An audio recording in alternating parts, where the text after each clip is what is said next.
Welcome. In this video, I'll show you how to export or get your private key from BullX NEO. And by the way, Swissborg's got a cool sign-up bonus. You can go ahead and get up to $100 in rewards. Just gotta use the link below, either in the description or in the comments. Just click on it, scan the QR code, and they'll send you a reward card. Now going back. Okay, so first up, go ahead and go to the left panel and look for Wallet Manager. Okay, not Wallet.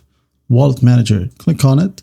And then once done, just go ahead over right here at the left side where it says wallet. Okay, make sure to select the correct token. Okay, so you can see we have Tron, Solana. Okay, let's say I'm just going to be using Tron for this example. Now make sure that you go ahead and click on new wallet. If you don't have any wallet from here, click on new, wait for it to load. And then once it loads, you will be given a private key. Now what you'll do is just click on private keys, wait for it to load. And once it loads, it will show you your private key. So what you'll do is just copy it, copy private key, and once done, you can now go ahead and paste it wherever it's needed, or you can go ahead and save it in a safe place as well, and then just hit on next. Okay, make sure to click on I have saved them, and after that, you're good to go. Well, I hope this video helps, and I'll see you in the next one.